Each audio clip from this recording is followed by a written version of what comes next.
The following podcast may contain adult language and an abundance of salt. So get ready, nerds, because we're talking Peacemaker, Episode 7, Stop Dragging My Heart Around.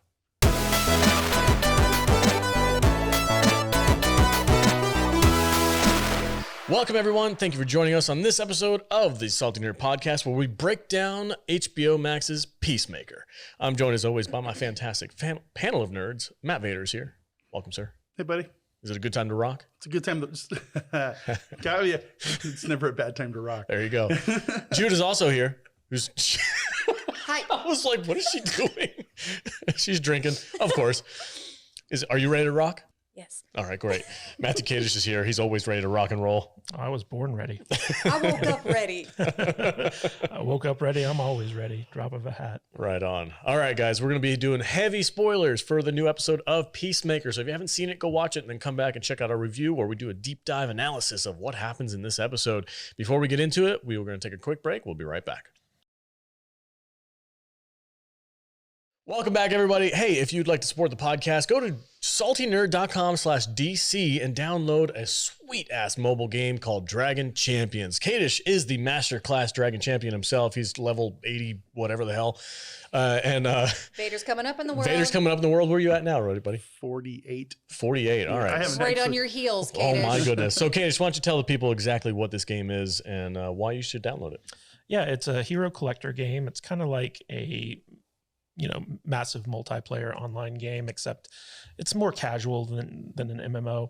And you basically collect a bunch of kind of World of Warcraft-y style fantasy heroes, and you upgrade them and you get them better gear and better weapons, and then you can take them into battle against other players. And I've been playing it since launch and I love it. It's a hell of a lot of fun. Right on. And if you guys type in Salty in the promo code area, you guys get a bunch of little perks that kind of help you get started in the game, give you a leg up on everybody else. So head over to saltynerd.com/DC, download the app, play the game, and come join us. I think there's PvP, right? You can fight other people. Yeah, you can fight against other people. But the big thing is that you don't have to spend any money to play the game. But if you use our promo code, you help support the show. So please feel free to do that. And you get free stuff. Yeah. So feel free to do that. If you want to help us out, just go to saltynerd.com/DC to download the game. Right on. All right, guys, let's get into this episode. Peacemaker, Stop Dragging My Heart Around. Okay, take it away, Kadish. All right, we start with a flashback showing Peacemaker and his brother when they were kids. Their dad, Augie, pits them against one another in a fist fight for his friends to bet on. Young Chris wins the fight, but is soon horrified when he sees his brother have a seizure and die. Augie immediately blames young Peacemaker for killing his brother. Well, if you didn't already hate his dad. Right? They make no attempts at all to humanize his dad in any way. He's just like, this guy's a piece of shit. Everybody knows it. What were you going to say? It just made me mad from the get-go about this because this is not how you treat family. No, not at all. Much less your children. Yeah. This dude's not cool, man. Not cool. So, yeah. Like, I got 2 boys. I got 3 boys now. I got 3 boys of my own. And you ever going to put them in a cage fight against each other and let us bet on them? No. Come on, man. Unless, maybe Christmas?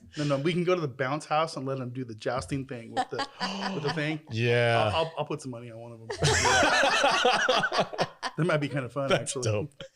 I mean, but they're not going to die. No. We roughhouse. Like you could grow up with boys. You roughhouse around. You play fight. You have a good time. And I'm sure. But if somebody starts bleeding, you stop the fight. Right. This guy's egging them on. This was a cockfight. Oh yeah, and he's yelling kids. profanities at him, like things that we can't even say these days. I'm just like, Jesus Christ, this dude's an ass, complete ass. And his brother, there was a kind of fun scene in their bedroom right before they started the fight, where the brother was introducing him to "Home Sweet Home" by Motley Crue, and the devil sign and all that stuff. He's like, yeah, man, this is devil music. Yeah. Well, first he's like, is that white power? And he's like, no, it's not white power. This is rock and roll, man. I loved it. It was a nice scene. The soundtrack for this thing, it grows every week because James Gunn adds more to it. Are you guys have it on Spotify? I do have it on Spotify. Heck yeah. There's a lot of terrible music on this soundtrack, as a metalhead, but there are some gems that are in this thing as well, for sure. Right on. Kadish and I are working on choreographing this dance for our wedding. Oh no! Yeah, you guys are all gonna have to perform it. Oh, please, God, no. I guess I'm not going. Don't make me do it. I saw an interesting tweet about the dance where basically it looks like, you know, when the butterflies take someone over and they basically become a puppet for the butterflies, they're just like this meat sack. That the dance is supposed to reflect that these characters are just kind of like puppets in this like broader like game, I guess. And that's why it's like so like dispassionate and weird. Very stiff. We'll call it the butterfly dance. Is that what we'll do it? They do look like puppets. Holy shit. That's a good theory. I like that. Yeah, that's good. I like that. All right. Ain't no strings on me, right? Anyway, okay. Bye. What happens next? Bye. All right. So as the police continue their press conference, Peacemaker figures out Leota framed him with the diary just as he and Vigilante discover Judomaster has escaped again. Peacemaker doesn't have time to deal with Judomaster and grabs his duffel bag full of helmets as he prepares to go after the cow. I love this scene. He's just like, where the fuck is Judomaster? Fuck it. Vigilante's like, wait, Judomaster was here? Yeah. He's like, he's supposed to be there? He's supposed to be here? I didn't know that. I don't know where they're going with this Judomaster thing. He's kind of like not important at all, but they keep him around for some reason. Yeah. I don't know what's going on. I love Judomaster. I mean, yeah, he's funny, but it's like, hoot. I don't know what this has to do with the story. He's the hot Cheeto eating superhero. They're enemies, and I think they're going to have to work together. You think so? Because we still have, what, one episode left? Yeah, because we're in the penultimate episode. You didn't have to say it. Yeah, I did. He was going there. Everybody thought it. Thank you for the English mule. You're welcome. I appreciate it. It tastes really good. All right, what happens next? All right, meanwhile, Augie is now in his full White Dragon armor and is tracking Peacemaker from GPS chips he installed in the Peacemaker's helmets, along with his entire army of white supremacists. I hate them. White dragons and whatever they're called. I don't know. And their stupid bags over their heads with their fucking horns. They're not KKK helmets. Quentin Tarantino has ruined, not in a bad way, but has like permanently made me laugh every time I see one of these things. From that scene from Django Unchained, where he's like, I can't see fucking shit out of this thing. It's like, so are we keeping the bags on? Or are we taking them off? Well, we're gonna take them off right now. Yeah. It's just that whole bit in Django Unchained just makes me freaking laugh every time so hard that anytime I see another show try to do like a KKK thing or whatever, it's just goofy now. I just can't help but think of that whole scene. I can't believe people are still wearing those stupid things. It's ridiculous. For many reasons, what it right. means, and also that can't be comfortable. You can't see out of it. Why? There are so many other options for masks. I don't know what's going on. I don't know what goes through the heads. You could wear pantyhose. Rob a bank. Start wearing. Yeah. I don't know what else I'm allowed to say about this subject, I don't know. I'm not inside the head of a white supremacist, so I don't fucking know. What else happens? Yeah, what else happens? There, Cage, save me. Back at Butterfly HQ, Diebeard shows up and joins with Peacemaker, Vigilante, and Eagly as they set out to kill the cow. Harcourt confronts Leota about the lone shootering of Peacemaker for Waller, and Leota reveals that she's Waller's daughter to Harcourt's surprise. When Myrn shows up, he reveals he already knows about Leota's parentage and also says that Captain Locke has been orificed and the butterflies now know where they are and that they must leave immediately. I wonder how long Myrn has been a butterfly, though. Do we know that? Probably since the beginning of the show, for sure. Oh, yeah. So before we knew him. But for a while. Since the end of the Suicide Squad, or probably before after that? Well, he had to have been placed into Amanda Waller's like team. Mm-hmm. And was he one of them? The people from jail that's like would have been part of the Suicide Squad? Where did Myrn come from? She recruits all of her people from jail. Was he in the movies? He was a mercenary who worked for the government. And that's how he knew about Amanda Waller. And he was also one of the worst people in the world. Mm-hmm. And I think they said that he got orifice down in South America. And so during the Suicide Squad? Probably before that. Okay. Yeah. So like they've never given us a really concrete timeline. Okay. So just curious. Does anybody else really not like Leota? No, I'm not a fan. I don't. I find her the least interesting character. Yeah, I'm like, I don't dislike her. I just find her kind of whatever. Like as far as the plot goes, I understand why she's there because she's Amanda. She's like a sub in for Amanda Waller, right? She's her plant. She's the mole. Yeah. But beyond that, like her character, I'm just not. Well, I'm not they've into given it. her the most to do. Like she has a wife. She's struggling. She's not a mercenary. She's just somebody's daughter who got a job, and she's struggling with what she has to do for this job. And is it worth it? So they've given her the most to do.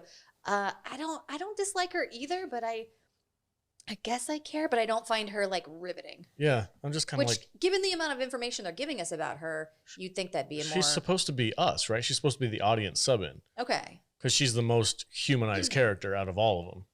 I'd rather watch Judomaster. That's what I'm saying. I'd rather watch Harcourt. Like, I think Harcourt's far more interesting than Leota. She's very mysterious. I completely agree. Yeah, I don't know. Leota's just, it's really not doing it for me. I don't care about her. Like, I don't dislike her, but at the same time, I was just like, she needs less screen time. I like the other characters way more. Which I'm totally with you. I want her to have less of a wimpy personality. Yeah. I think my problem with her is that she's constantly like, I don't know what to do. Yeah. Whereas Hardcore is just get the shit figuring out what the fuck to do. Yeah. And like the scene where they're arguing, where Harcourt or Leota's just like, oh, what, we're supposed to treat the soldiers we fight alongside different than other people, and Hardcore's like, yeah, they're in the shit with you. They're your team. You put them above all other people. And it was just like it was an interesting dichotomy between the two, and how Leota just doesn't understand the world that she's working in. Not be in this position. Yeah. Well, they say that multiple times, so you got to give them credit for that. Yeah. All right, what happens next? All right, so as this is going on, two douchebags run into Judomaster, who's outside a convenience store eating some hot Cheetos despite having been shot in the frickin' chest. They make fun of him before going inside, calling him a leprechaun. When they come back out, Judomaster mercilessly beats them up and steals their car after getting the thumbs up from the store clerk. Like, he's just standing there with a bullet hole in his gut. Yeah. I really... Well, he moved his organs. Yeah. Sure. He's fine. Yeah, his kidney's taking over for his heart. These guys had it coming. He's a judo master. He turned his spleen into his lungs and shit. Yeah. You know what I think would have been really funny is if these two douchebags were like a sub-in for like Jay and Silent Bob or something. That would have been so great. That would have been hilarious. If it was just freaking some blonde-haired, long-haired dude and then some other shorter, chubby dude with like a black ball cap falling backwards. I would have died laughing. I'm actually impressed that they weren't just two white guys, though. One of them was an Asian dude. Yeah. What you doing, little man? Put that money in my hand or something. You know? Snoochie boochie doochie. Snoochie boochie. Wouldn't that have been great? That would have been hilarious. Jay and Silent Bob get beat the shit out of. God damn it, missed opportunities. Hey, little dude, you holding? Yeah. Yeah, some hot Cheetos, motherfucker. Yo, man, hit me up with some of those hot Cheetos. Anyway, that was my thought when I watched this scene. I mean, it was just kind of goofy funny, but like immediately when I see two guys hanging out next to a gas station, I'm like, should have been Jay and Silent Bob. All right, what happens? Unfortunately, there's a licensing issues. You need to be a writer on this show next season. 25% different, Vader. It's fine. Yeah. It'll be a Bob and not so quiet Ray. Yeah. Ray and Robert. Oh, can we make a 25% different Jay and Silent Bob? Absolutely. All right, let's do it. Silent Viking Bob. Cop. Okay, you are. Yeah. You're Viking Cop. Whatever. He is kind of Silent Bob, though. You kind of do fit that bill. All right, what happens next? All right, so at the hotel, Harcourt is all packed up and trying to call Peacemaker. However, Peacemaker is too busy rocking out to notice Harcourt's calls, because there's never a bad time to rock, or the fact that they're being tracked by a group of white supremacists. The White Dragon flies into the operations van and knocks it over. The White Dragon then rips into the van and tries to kill Peacemaker, but is distracted when Vigilante begins shooting him. As Vigilante distracts the White Dragon, Diebeard gets Peacemaker to safety. And as the White Dragon's minions show up, Vigilante tosses a grenade and appears to blow himself up. The White Dragon's armor protects him from the blast, and his minions use the GPS to track Peacemaker's helmet as he escapes into the woods. As the bad guys leave, it's revealed that Vigilante's armor helped him survive the explosion. Dude, everybody should have a friend like Vigilante.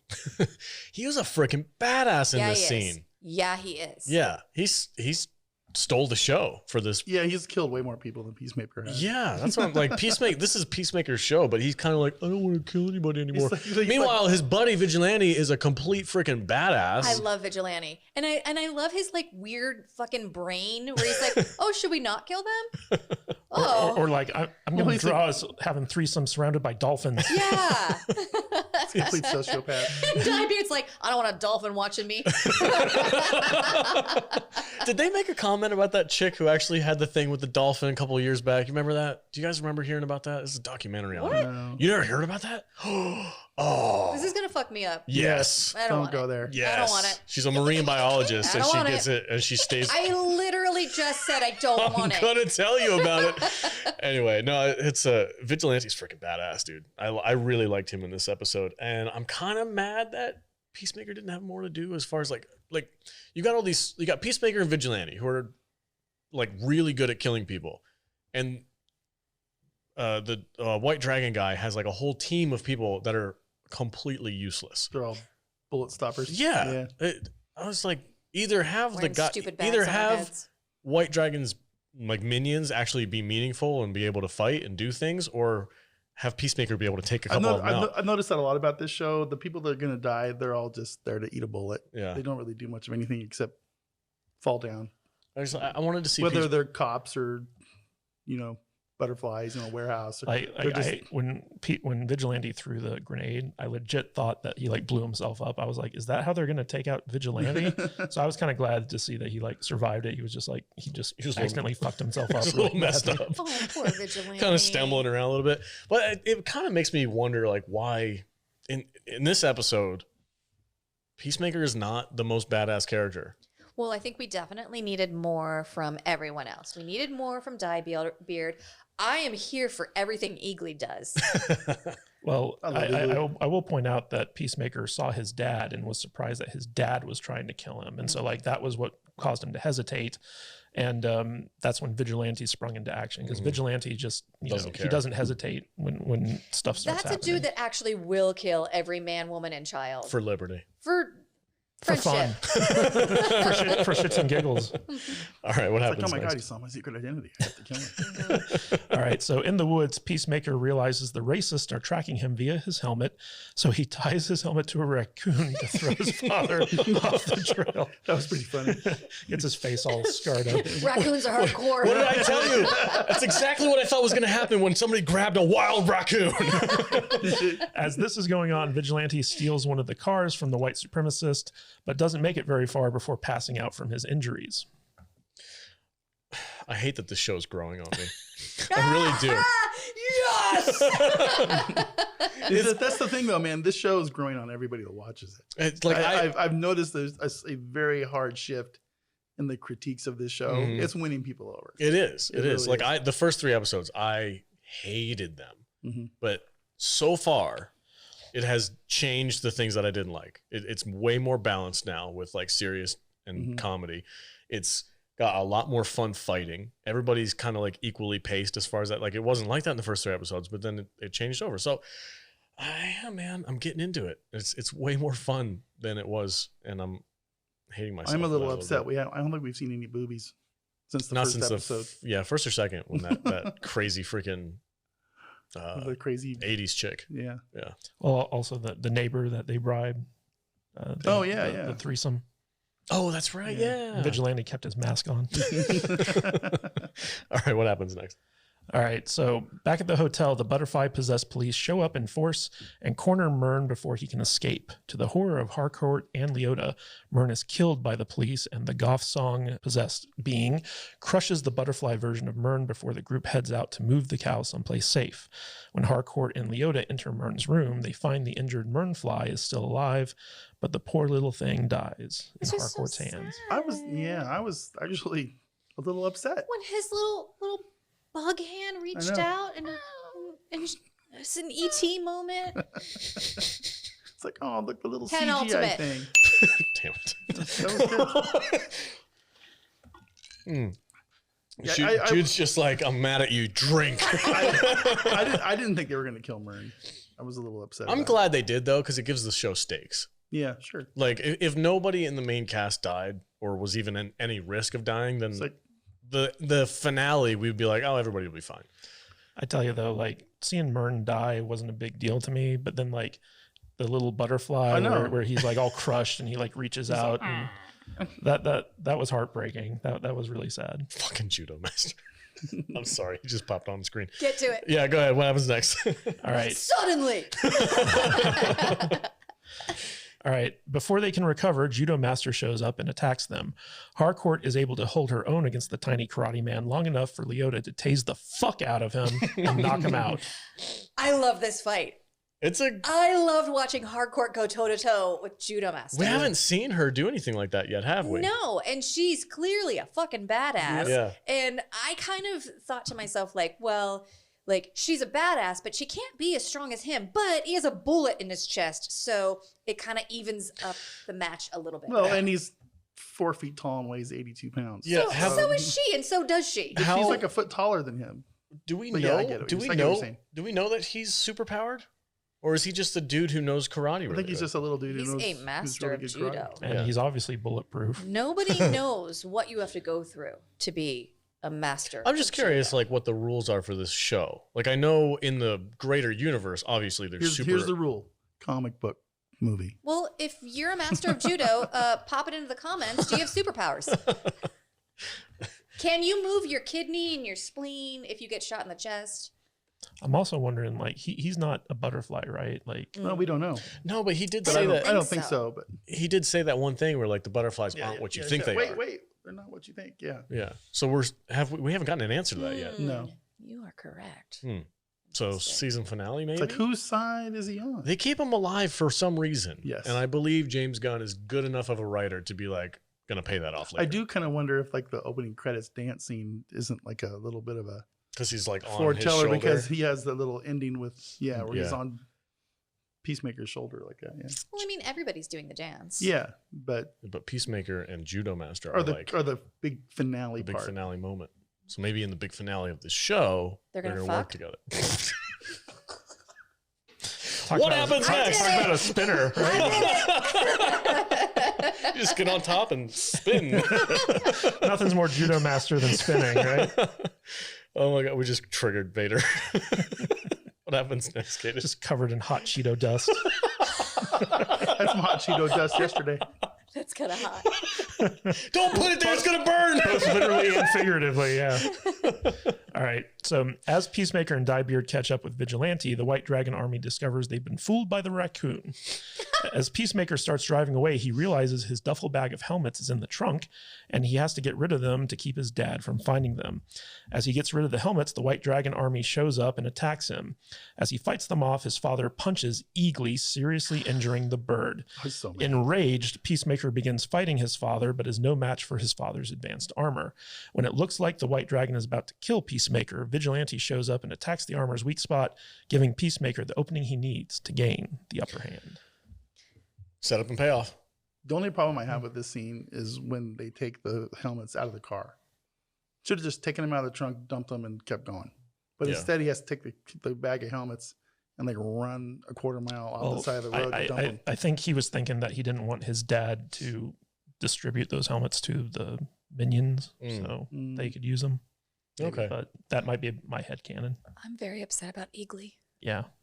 Like You punched an American eagle? when Eagly got punched, Jude lost her shit. She was like, did they just kill Eagly? Oh man, can you imagine if they did though? What the stakes would be after that? Him going up against his dad? He is an endangered species, sir. And also like Augie took care of Eagly while, Peacemaker was in prison. He didn't really like Kind of took care of his children too. I And kind of look feel how like that turned out. I kind of feel like the next door neighbor kind of took care of Eagly. Well, Eagly was in his I know. dad's garage. Yeah. He says that later in this episode, right? When he's at the veterinarian. We'll talk about that in a minute. But again, Vigilante coming in for the freaking badass rescue. Everybody should have a friend like Vigilante. Yeah. I want that on a t-shirt. Okay. He's a good sidekick. He's more than a sidekick. No, he's a sidekick. I love the scene when he's peeing and he has to take his pants all the way off. He's like, I can't pee. Fabric's touching my butt. Diebeard's like, why are your pants all the way down? The struggle is real, right? I understand that. So does my 4-year-old. Look, man, I do that when I'm at work. I like all the way down. What? Yeah. Just You take all of your pants off when you go pee? just to make it awkward. For What people. Take your shirt off too. At the urinal? Just to make it awkward for people. I want people to come in and go, bro, why do I see your butt for? And when you do that, And I go, after what we do you think? Okay, I said this yesterday, and I'm going to stand by it. You take the weirdest stance. when you have a friggin' Salty Nerd logo tattoo on your ass cheek, that's going to be even better. Be amazing. No, that's weird. It's You a need to weird protect that tattoo. You could get an infection that way. That's free like- advertising. That's like dudes who sit down to pee. It's just a weird thing. Sometimes it's convenient, bro. Yeah. Sometimes you're tired. Just sometimes it's dark. You don't want to have to But clean up after yourself. It is a good way to make a situation very awkward. Just having your pants all the way Just down. drop your pants down your knees and take a leak at a urinal. That's really. I think I'm gonna go do that. Just like that'd be fucking hilarious. What's wrong with you? Like, bro, what are you doing? I gotta pee.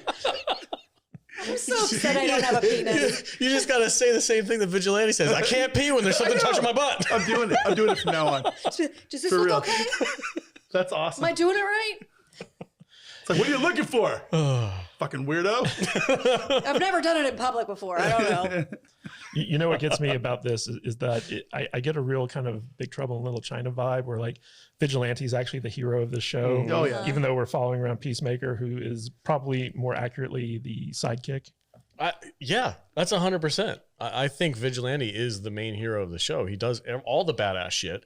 When he was pinned up, when the white supremacists were pointing the guns at him, and I thought they were gonna like shoot him, I cared way more about that than I did Peacemaker getting beat up by his dad. I was like, I don't like cut back to Vigilante. Yeah.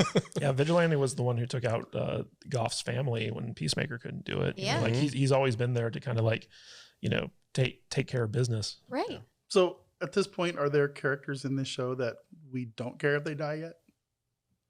Or have we bought into where we don't want these guys that we care if they don't make it? I don't want Harcourt to die. Yeah, I think I don't want Diebeard to die. I wouldn't care if Leota died. See, I wouldn't either. That's what I'm saying. It's like, I want to care because I feel like her story's going somewhere. So if she died at this point, it'd be like, well, all of that was for nothing. pointless. Well, Yeah. I like the actress too. I just don't care about her character. I love Tasty. I don't know. I think under the right circumstances, any of like the side characters, Leota, Hardcore. I wouldn't care if Diebeard died. Yeah, I think. I mean, care. but I don't want to see Harcourt die. I mean, she's like her and Eagly and Vigilante. I needed Augie to die. Those three need to live. I don't care about anybody else. If Really. Eagly had gotten killed, I'd have stopped watching the show. No shit. Legit. Yeah. Really? Mm-hmm. You don't fuck with animals. Yeah, you don't kill animals, man. That's not cool. That is an American eagle. Unless they're from another planet. Or I something. mean, Eagly's a vicious killer who pecks out the eyeballs of police officers, but still, like, And he can rock. and he can rock. and he and gives give great hugs. Yeah. Oh, Eagly Eagly hugs hugs are are the the best best. hugs. That's right. yeah. All right, what happens next, Katie? All right, so Diebeard kills all the White Dragon's minions like a boss as Peacemaker rips off his father's helmet and begins pummeling him. His father mocks him and accuses him of killing his brother, but Peacemaker says it was Augie who killed his brother and shoots him in the head, killing his own father. Brutal. I wish that it hadn't have been as quick of a death as it was. That's what I was like. for I felt Augie. like it kind of came as a little bit of a not a letdown, but like a little anticlimactic. Yeah, I but actually- go ahead. I actually really liked how it Did went you? down. Yeah. I Okay. feel like Peacemaker needed it to be quick because he was struggling with Right, doing it. yeah. So it was like a ripping off of the Band-Aid. But like for me, that ain't my dad, and I want that guy to suffer because he's a piece of shit. Yeah. Mhm. But it also goes back to like how he talks about he doesn't have a rogues gallery because he kills the people he fights, Mhm. and he's being kind of consistent. That's a good point. Fair point. I didn't think about that. But the emotional breakdown he had as soon as he did it was interesting. Oh, yeah. Because like you could tell like it was like he actually Yeah. genuinely cared about his father. I think that's the And- most acting I've and- ever seen John Cena. And then Vigilante's like awkward, not understanding the emotions that he's going through was Your pretty face exercise. Well, So- Vigilante isn't capable of regular emotions. He's a psychopath. he just cares about his friends. He's lunatic. Yeah, for sure. Oh, speaking of Vigilante, in that moment, I feel like that was where James Gunn's sense of humor went a little too far. Mhm. Because I think they could have left it hang on that moment and just cut to another scene and just had Peacemaker have his moment with his dad and just be done with it. Like inserting that joke in there to kind of like, I don't know, give us comic relief during that moment, I felt like was a little out of I don't place. know if it was comic relief or if it was just them being congruent with the character, because Vigilante legitimately doesn't understand why killing your father would be like an emotional thing for Peacemaker, because he was like, well, your father was a bad guy, so that instantly precludes him from, and plus Vigilante tried to kill him earlier in the season as well. So like it wasn't like a thing to him. And it was interesting to see him try to comprehend that while still like trying to be like a good friend to Peacemaker. Okay. I don't know. I felt like they could have hung on it, but it is what it is. I What don't happens understand next? why Kadish is still upset when I tried to kill him years ago. And you failed every time. I'll try again tomorrow. Every time he's like, every time you try, I get stronger. This is true. I learned all of her tricks. I'm turning you into a superhero. You're welcome. All right, what happens next? All right, so the group rushes eagerly to a veterinary hospital and calls Harcourt and Leota to come join them. Luckily, Eagly recovers from his wounds, and Leota witnesses the eagle hug of Peacemaker. She takes it as a sign that she needs to stay with the group, and they all elect Harcourt to be their leader. The group steals the veterinary clinic's mobile hospital and set out to destroy the cow before it can be teleported away. I love all of this. Okay. I love all of it except when they were like, who's going to be our new leader? And Leota's like, I know who can be our leader. And it like slowly pans past Peacemaker onto Hardcore. I was like, come on, bro. Like, it's his fucking show. Yeah, but He's not a team leader, though. No, he's kind of a he's the douche. muscle. Yeah. I guess, but I don't know. I just feel like it's his freaking show. Let him have the freaking leadership role. Let him grow into it. He doesn't know he's on a show. I'm saying. Also, Harcourt is the most qualified of the group. Right. And everyone knows it. Yeah. So Fair, but still. I love when Leota's like so shook after seeing an eagle hug. She like, and it flashes back to her being like, "I call bullshit on that eagle hug thing," and then she sees it and she's like the drama in this moment. It's so absurd and hilarious. and how Peacemaker goes to do a selfie. Yeah. He's like, My favorite part about this whole section though is when Vigilante wants to kill the vets. Yeah. Because he knows who they all are. It's They all like know they are. the female nurse and the male nurse, and she's like, you could just call them both nurses. He's like, if I did that, I think people would think it was a girl. But the funny part is that they're all into it. Yeah. Oh, that was They all and want then to at be. the end, they want to come with. yeah, that was good. That was funny. That was funny. The vets are all like, let's go kill this fucking cow. Yeah, the one chick has the She's shotgun, got a gun. like out of nowhere. And now they got their crack undercover medical team. They can go. Yes, that's what I'm saying. Yeah. That was good. That was a And really then, good like moment. they tie them up, not using duct tape because it's bad for the skin. Yeah.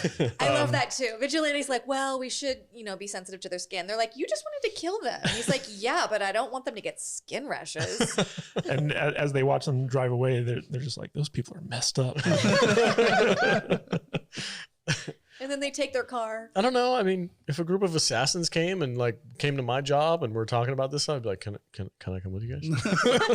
Can I join the team or are you going to kill me? It was really funny to see them kind of reason with Vigilante about not killing the vets because they've seen his face and like they know what they're doing. It's like, bro, you're a busboy. Well, now I have to kill him. I know what I do. They know where to find me at work. All right. Yeah, Vigilante's secret identity has just been blown multiple times. Oh, for yeah. sure. Oh, Yeah. yeah. Yeah. All right. What happens next? Because I can't wait to talk about the cow. All right, so deep underground at the butterfly farm, the cow is finally revealed. It is a big alien, bigger than anyone at Project Butterfly is expecting. The giant Do you guys ooze secreting space amoeba. do you guys remember what I said I hope it looked like last episode? Oh, it's exactly what exactly I wanted. what I wanted it to be. It's a little It's a less brain tentacly. bug from, It's literally Starship a brain. I Troopers. said I want it to look like a freaking brain bug from Starship Yeah. Troopers, and that is exactly what Yeah, we got. I think we said I want. So happy I think for we you. said something about wanting something like Starro with like tentacles and and it's big giant. nipples just like Yeah, secreting the they shit didn't out. quite get that what we wanted, but man, it's just as good. I got exactly what I Oh, wanted. yeah, it's It's perfect. grotesque. It's Yeah. huge. It looks like a giant brain. It's Yeah. got freaking gross nipples coming out of it. It's exactly what I It's got, wanted. like, This a gave weird, me like- so much, I don't remember what I wanted it for. Yeah, I mean, this thing is the size of like a house. a city almost. Yeah. Like, it's huge. Yeah. Well, I mean, yeah, there's hundreds of people working underneath it, and Yeah. it's like just this giant glob of goo. It's incredible. It's Yeah. I'm so happy they gave me exactly what I asked for It last takes episode. up the entire ceiling of a cave. Yeah. It's just like, I hope they blow it up. there's going to be pink guts everywhere. That's what I'm saying. I want like grotesque alien gore. Like they're gonna shove it full of C4, just pop Got one more episode. it like a pimple. So I wonder You what, lost if, me. if they kill the bug. I wonder if all the butterflies die. They said this is a They'll food starve source. Their to food death. They'll source. starve to They'll death. Yeah. They said in a couple of weeks they'll all starve to death. which I mean, I guess like they could do a lot of damage in a couple of weeks. Yeah, you could blow up the whole planet. So I don't think the battle's going to end there, but we'll see. Can we talk about how creepy the face of the inside man now that he's a butterfly is? Oh, His yeah. face was not that creepy before. What is that actor doing? I don't know. I can't do his Face stretching exercise. Yeah, he's literally like kind of going like this the whole time. But did you see the end credit sequence? There was an end credit sequence? Yeah. Shit. There's always an end credit sequence. But that actor who plays Captain Locke, so like the end credit sequence was clips from the press conference where he's just kind of going off book and he's talking about the best way to dry yourself off after a shower and stuff like that. And finally, like Detective Song just has to be like, okay, we're moving on. The best part was the cop actor behind him. Mm-hmm. Who was trying not to laugh while the guy was talking. You think that was real? Oh yeah. That was an outtake. That wasn't part of the show. Okay. All right. Yeah, I think most of the end credit sequences have been outtakes. Like when John Cena was talking about all the people they could have framed instead of his dad. Mariska Hargitay, Mario, Super Mario, fucking Luigi. Yeah, it was all ad-libbed outtakes. That's what the end credits are. I like that. I didn't know that. Yeah. I don't really, again, I said this, I think last week. It's very James Gunn.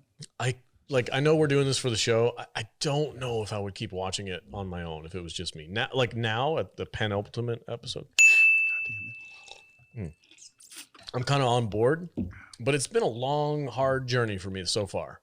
I have not enjoyed the show. Like I keep forgetting that I'm supposed to watch it, and I wait until the last minute, and I'm like, oh yeah, I gotta watch Peacemaker. I don't love it, but it's getting better.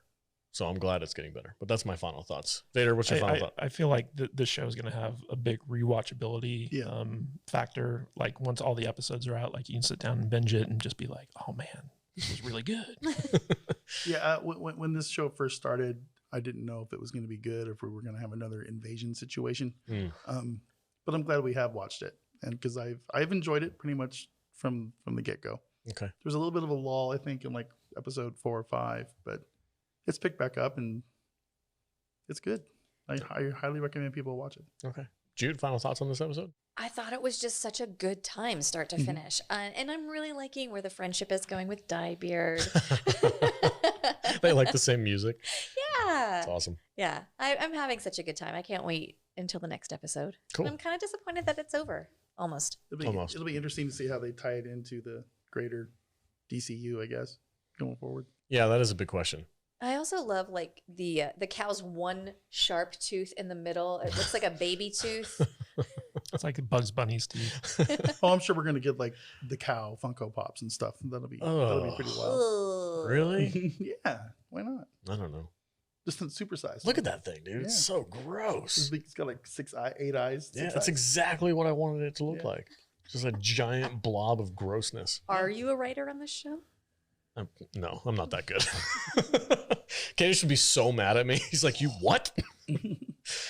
What's your final thoughts? That was my job. Yeah. What's your final thoughts on this episode, Katie? So it being the penultimate episode. Here we go. I was very happy with it. I feel like it set the stage for the finale, which is what a good penultimate episode does. I'm almost out. Dude, I'm empty too. And also the confrontation with his father, I thought was a good climax to that relationship. I really loved the action scenes in this episode. I loved the character moments. I love that the stakes were upped with like Mern's death and Eagly almost dying and stuff like that. Like everything about this episode, I thought from the very beginning just had me hooked. And this is a show that definitely gets better as it goes along. And not only is well written, but like well plotted out, well planned, and it feels like it's moving towards an epic finale. I think the final episode is entitled "Holy Fucking Cow" or something like that. Seriously? Oh, that's amazing. So like I just felt like this was a really fantastic episode, a great lead up to the finale, and I can't wait to see how this season ends. And I really hope that they do a season 2 of this show because I'm loving the cast. I'm loving the writing. I'm loving everything about it. And I hope Judomaster finally explains you know, about like what if the big twist is like the butterflies are actually like good guys Yeah. and stuff like that. So yeah, no, I'm it's growing on me. It's getting better the farther in it gets. And I do agree that I think this has a better story that's like planned out and written out. It doesn't feel like they're making shit up as they go along, like Invasion did. Like we did that show, and we're just like, what the hell are they thinking? Stop making me think about that show. and there's never Season a bad 2 time to coming rock. soon. Yeah, there's Yeah. never a bad time to rock. Yeah, and the and they- soundtrack is dope. They killed off 2 relatively important characters in the show in one episode. Like this show pulls no punches. It's growing on me. All right, that's it. That's our review of Peacemaker. Stay tuned. Next week, we're doing the season finale. So if you're not already, like and subscribe to this channel. Comment below what you think of this show. Is it growing on you? And Vader, where can they find you on socials? You can find me at MattVader74 on the Twitch. Man, I haven't Twitched in a while. YouTube, Instagram, Facebook, and Getter.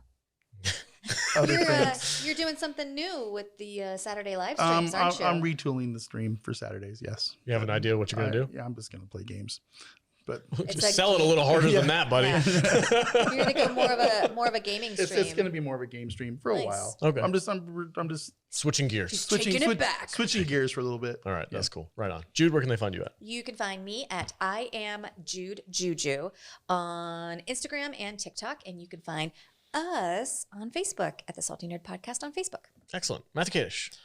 You can find me at Matthew Kadish, Kadish on Twitter. Kadishbooks.com takes you to my Amazon page where you can see some of the novels I've written. And also, if you would be so kind as to go to saltynerd.com/rate, RATE, and leave us a 5-star rating on Apple Podcasts. We're trying to get to 200 5-star ratings, hopefully before March, where we can basically apply to Rotten Tomatoes as accredited movie reviewers. So like every time you give us a 5-star rating, if we can hit 200 5-star ratings, Rotten Tomatoes can officially verify us as actual movie reviewers. And that allows us to get like early screeners for stuff and get press credentials and all that good stuff. And also leave us a note in the comments as to what TV series you'd like us to review next, because once Peacemaker is done, I think our options are like Moon Knight and maybe like 1 or 2 other things. I can't really remember what.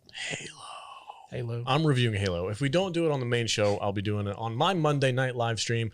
This S&P Late Night I do on Monday nights at 9 p.m. Pacific time and midnight Eastern time. So if you're a night owl and you want to check out some cool movie reviews with myself and some special guests, head over to the Salty Nerd YouTube channel on Monday nights. And if you want to chat with us, you can go to a Discord app. We have done a ton of really cool things over there. We have a great community, and we also do live watch parties on Monday nights as well. So jump in, join the community. It's a great place, saltynerddiscord.com. All right, everybody, thanks so much for watching the video, and stay salty, my friends.